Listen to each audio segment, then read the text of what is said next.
This is You've Already Been Hacked, recorded on April 8th, 2025.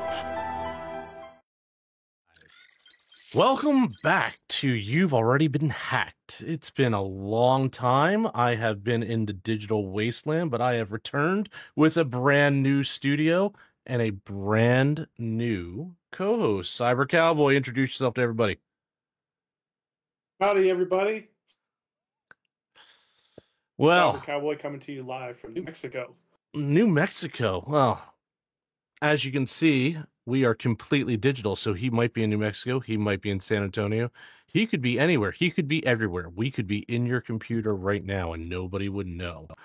We're going to give this a try. We're going to talk about something new. As you all remember, or may not if you're new to the show, because we've been on hiatus for a very long time, we tend to talk about the most current cyber attacks that have been out there, and we might talk about a little something else. But for this week, we are delving into the latest cybersecurity threats that are targeting the financial sector, specifically financial institutions and their members. We're going to examine a large-scale breach at two major Australian superannuation funds, Rest and Australian Super, and we're going to discuss the implications for affected members. Additionally, we're going to explore how businesses are being attacked in other ways. You ready to go, Cyber Cowboy? I'm ready to go. All right, so let's talk about it. The Great Cyber Heist. An unknown amount. Could be in the hundreds of millions. It could be in the billions right now. Were stolen from Australian super funds. The Australian Securities and Investments Commissioner, the ASIC, which is kind of interesting because that's ASIC, but not in the Bitcoin mining way, has revealed that an unknown amount of Australian dollars were stolen from superannuation funds in a recent cyber attack. The affected funds were Rest and Australian Super, and the members have been notified. Interesting about these funds and what the problem is the two funds together have almost $1 trillion worth of assets. That's if you're in America, $1 trillion wouldn't be bad against national debt right now. But that's a lot of money that someone out there got access to.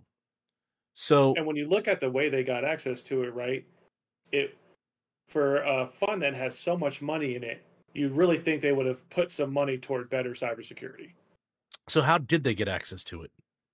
Well, it was actually a very simple process, which is called credential stuffing, right? So what happens is all of us, we've got 30, 40, 50 accounts across the board. There's no way, we all know in cybersecurity, we don't write down our usernames and passwords, right? So what do people do? They reuse them. They have one, maybe two email addresses they use across the board, maybe as many as 3 passwords. So once attackers are able to steal credentials, a username and password from a soft target, they just start reusing it across the board. And sure enough, it works.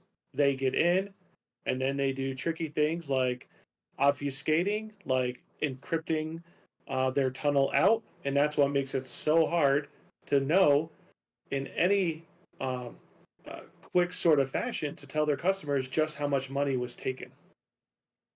Yeah, you never know what logs look right or what don't at that point. So the ramifications here, it's going to take a while for this to unwind. It's unbelievable to me that here in 2025, we are still talking about using the same passwords. Now, not totally, like, I get it. I'll be honest, even though I'm the professor of cyber risk, I still use the same password on occasion, depending on what I'm doing. Like, if it's inside my own network, maybe. If I know it's a service that's not exposed to the outside, sure. If I'm doing something on a test server or something like that. But when you're talking about a fund where you're storing liquid asset, why would you use a password that you've reused? Not only that, why would you use something that would be simple enough to guess? I would be using multi-factor authentication. I'd be using a complex password that even I wouldn't even know. I'd use a password manager for that. I might use bioauthentication, like that's a lot of money. And the fact that the fund was compromised in such a way makes me wonder how the fund itself was securing on the back end. Sure. Even as just recent as 2023, the Australian regulatory authority was putting out like, hey, you need to turn on multi-factor authentication. It's just common practice, and it's one of the most effective tools out there to stop this type of attack from happening. And it still wasn't implemented at the time of this attack. And as usual, we don't know how long the attackers had access, right? Months, probably. Could probably pre-positioning, obviously, right? Like that would be exactly what I would assume they were doing. It's astounding to me that they this happened at this scale, but everything's a target these days. I mean, our website, you've already been hacked.com, has been attacked 900 times in the past month, and we're nobody. We're nothing. I know this because of the way we have it set up. We can see the IPs that have gone after it. We can see the username attempts that they've made. We can see all that stuff. And it's just like, if it's on the internet, it's getting hit. That's just the simple fact of it. So I'm sure the fund had, the way that people are interacting with the fund was through the web. They're going to a website. They're getting in that way. And as long as that fund has any connections to the outside world, yeah, it's going to be eventually compromised, just like anything else that's connected to the web. So, I don't know what would be the better way for them to secure something like this. Yeah, I mean, again, hopefully they're doing, 2025's common sense stuff, right? Salt word passing, multi-factor authentication, mandatory password resets, right? And changes. Sort of the industry best practices, especially within the banking and money industry, that are one of the top targets. Yeah, I mean, $1 trillion fund, like that number is just ringing in my ones and zeros right now. Like I just don't understand how they didn't have more protections in place to notice that something irregular was happening. I mean, maybe the people in the fund are moving $100 million all the time, and any movement of that sum of money wouldn't set anything off. I mean, that's totally possible as well. This is becoming far more common. Financial institutions have always been an area of lucrative attack, but increasingly sophisticated attacks are leading to substantial losses. This doesn't seem like it was that sophisticated. This seems like the problem was somewhere between the keyboard and the chair at some point.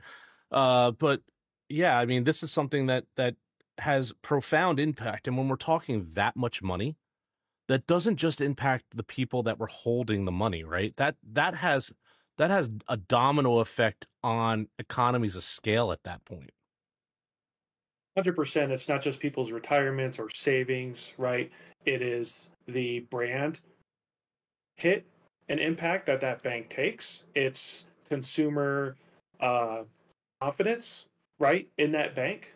Well, not even the bank. These are multinational Australian like investment funds. Like these brokerage, whoever the brokers were going to be impacted, the funds themselves are going to be impacted. Those funds could hold pensions in them, right? I don't know anything about it. I'm not an expert on attenuation funds, but if you're holding $1 trillion in assets, you probably have tentacles into everything in that local or even into the international economy. That's a ridiculous amount of money to be in one spot. So you got to believe all the countries in that area, right, are probably definitely impacted. Right. Like New Zealand, Philippines, right? Everything in that region probably has been impacted. Yeah. All right. What else do we got here for tonight's podcast? Okay, the Port of Seattle had a cyber attack. Could this be a harbinger of future threats happening? So this is a little older, but something that really just sticks out as like a domino of effect, right? So A little bit older was this happened almost a year ago now, but the Port of Seattle experienced a significant cyber attack that compromised sensitive information related to its operations and its clients. The port began to notify those potentially affected by the breach and was working with law enforcement to investigate the incident, but the details of it were still emerging and may not even be clear. I haven't looked into all of this. I mean, I could have done a lot more research on this one, but this is now supply chain at scale, right? Like when we talk in cyber, normally when we're talking supply chain, we're talking about, okay, they're doing something sophisticated and they're building something into the microchips and blah, blah, blah, and all that type of fun stuff. But now they're just going to shut a port down. And we've seen this type of activity before, right? The northeastern, I was just going to say that the pipeline, right? That's snarled stuff for days, but that snarling, people didn't have gas. They couldn't get anywhere. You're talking the potential impact to emergency services. You're talking the potential impact to law enforcement. Like it's a cascading failure. You attack a port, you shut a port down for any number of time, like let's say longer than a 24-hour period. Now the cascading effect is resources getting inland to where they need to be, let alone stuff that could be potentially spoiling or expiring. And now you're stacking up all the ships that are waiting to come into port because you can't move anything. And that's a cascading failure that also causes multi-million, billions of dollars of losses in a very short period of time. I mean, you saw that in just with the strike that happened, I think last year on the port for like just a couple days, and it was billions of dollars a day. Right, and then right. The Northwest Seattle Alliance, which serves the Port of Seattle, over 130 global destinations are connected with that. Asia, Europe, Central South America, right? I mean, that's the world, right? China, Hong Kong, Japan, all come through that port. You've got 70 billion of waterborne trade with 180 trading partners globally in 2022. Jesus. Right. So you think about, just as you said, one day of service down is a mind-boggling amount of commerce and money and traffic lost just from one day. And you think about I like connecting it to the Colonial Pipeline attack. That's one of my favorite examples because most people don't know they took the pipeline down not by actually taking down the pipeline. They locked out the billing service. Oh. And because they couldn't bill their customers, they couldn't send them gas, right? And it was an out-of-the-box way of shutting down a major critical source. And so when you look at these ports, and the more they become automated, and the more they become connected, and they have operational technology involved, the vulnerabilities that exist within that network that can cause these things to come to a grinding halt is exponential. Yeah, when you think of it that way, right? So that pipeline attack, just to go on this thread, the pipeline attack, the gas was still flowing, right? The line itself still could serve, but they couldn't serve people because they didn't know who was up to date on their bills or not. And that's just sad when you think about it. That's just sad that it was so unique in the way that they went after it that it was able to just halt everything full stop. Right? You would think even just a couple years back, you would think we would have stuff together enough that we wouldn't have that be something that would literally grind the East Coast to a halt. Yeah, a backup billing service, right?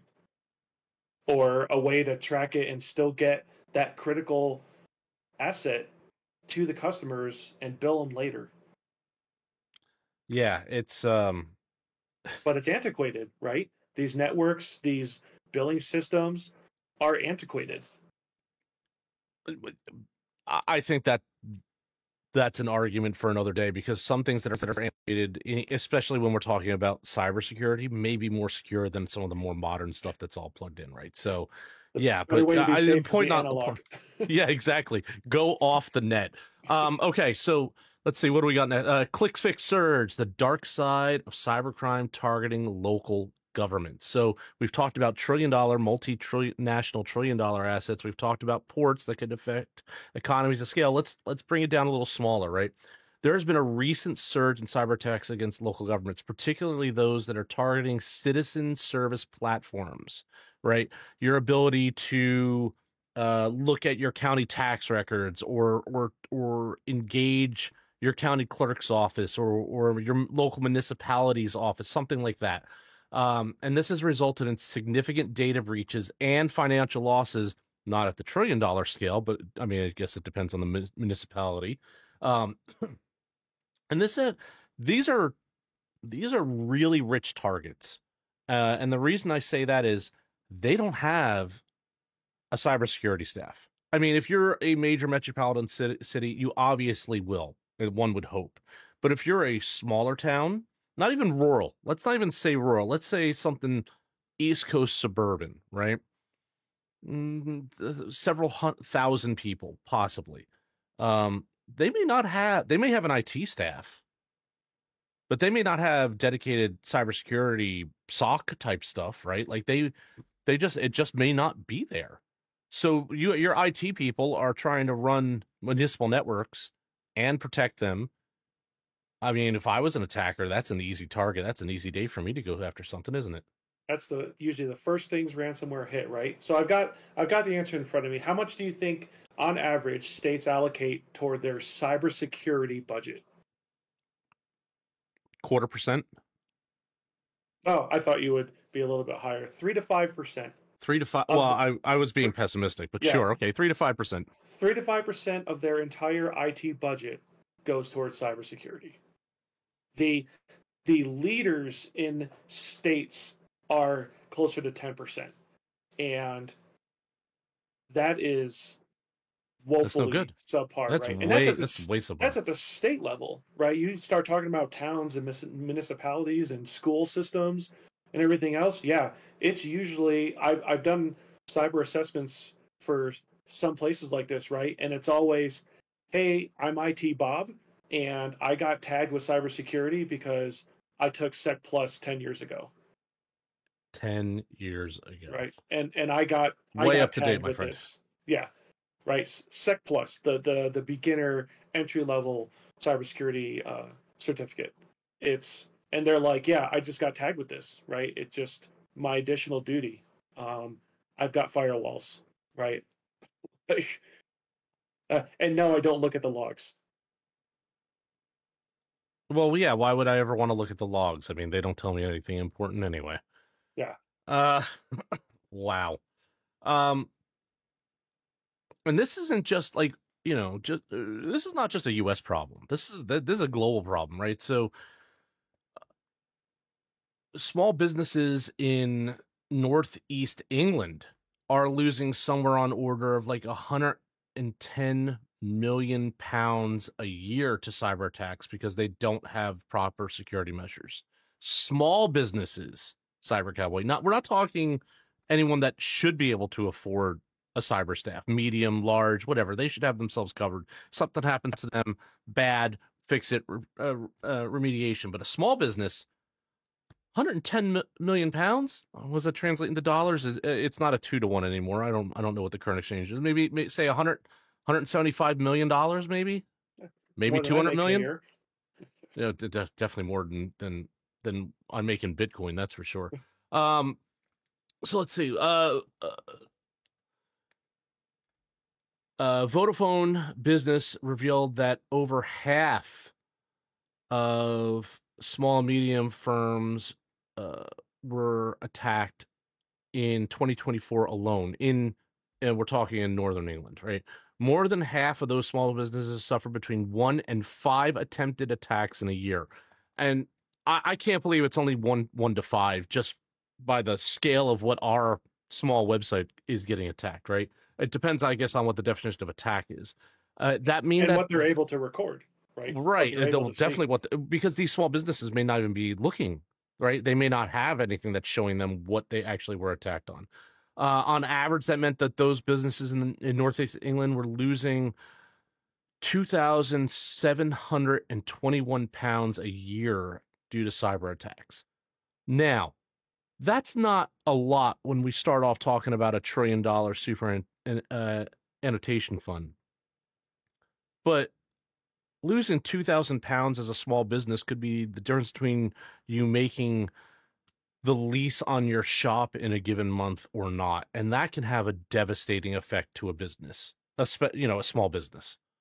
Yeah, especially in these times, right? Every dollar, every pound counts. Yeah, And well, the way things are going, those dollars and pounds are going to be worth less and less as every day, right? So that's another thing for us to worry about.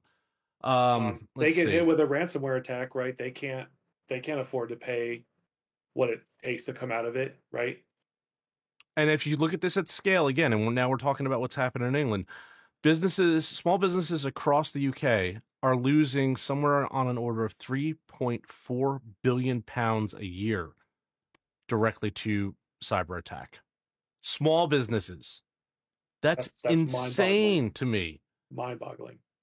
That's just a crazy amount of just Cowboy. I think we're in the wrong business. Honestly, I think we're on the wrong side of the cyber attack paradigm. We're here to talk about it, to educate on it, and then there's people out there that are just taking money hand over fist. I kid, of course. We are good digital natives. We would never go out and do bad things for nefarious purposes.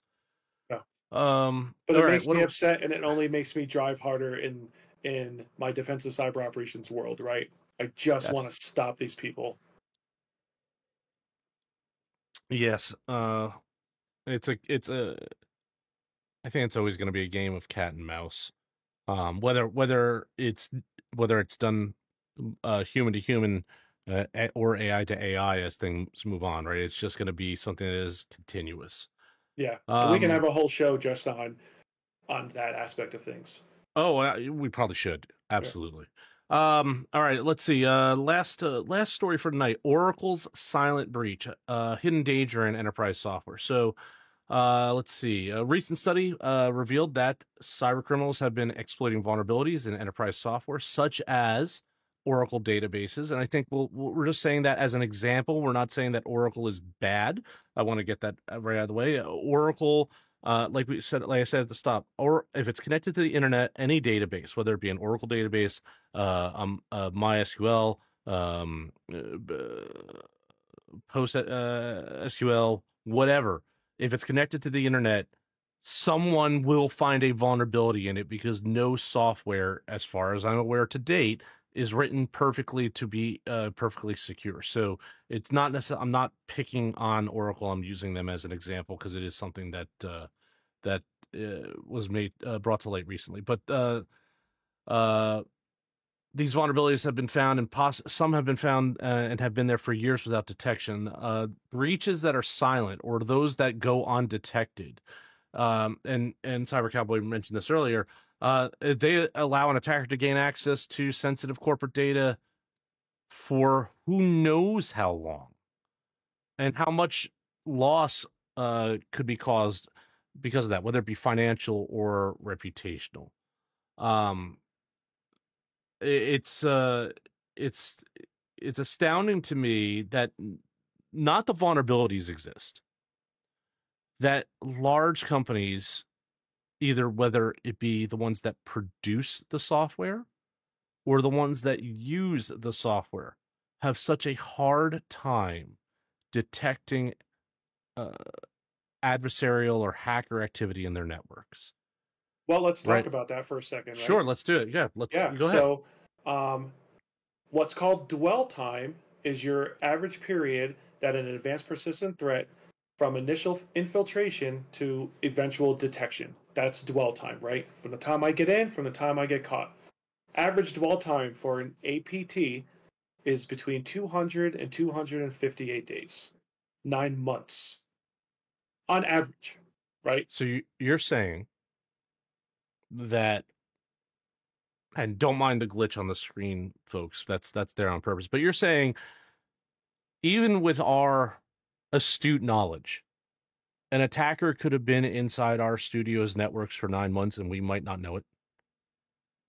Oh, they'd be in our studio longer, right? Because we don't have sophisticated Hey, come on now. socks, watching our website. That's Right. even with sophisticated socks, that an attacker could be living inside of a network for 9 months. That's astounding. That's an astounding number. That's from initial time getting in. They create their backdoors, their persistence. They move around laterally, steal credentials, escalate privileges, right? And we're not talking internal the network. We're not talking nation state actors. I mean, they would obviously, one would expect them to have the easiest go at doing that, but we're talking like cyber criminals. We're talking like could a kid in his mom's basement be in somebody's network for 9 months? I mean, a small business in Northern England. Sure. Right there. There's your example. Right. But yes, to your script kiddie, not so much. But anyone with intermediate level skills can certainly be on a network for that long before they're found. Just because, and again, this is a great topic for another episode, right? Lack of defensive cyber ops, lack of logging, lack of review of the logs, right? Lack of implementing industry standards, going back to the Australian breach. MFA, multi-factor authentication, has been around for years. For some reason, it still wasn't implemented there. Let me ask you this, Cowboy. Do you use MFA for your own stuff? Yes, I do, actually. Good man. That's what I want to hear. Yeah, my router will ping me if I even get into it myself. So perfect. And alerts. It's not just to log it, it's to alert it as well. That's great. Well, I think that's good for our first episode back. This has been You've Already Been Hacked, a cybersecurity podcast for the rest of us. Look for us back here next week. New topics and discussions. Thanks, everybody. Appreciate y'all. Stay frosty. That's all for the news this week. I'm your professor of cyber risk. We'll talk again soon. If you like this podcast, share it with your colleagues and friends. Your support is how we are able to continue to make this content. Thank you.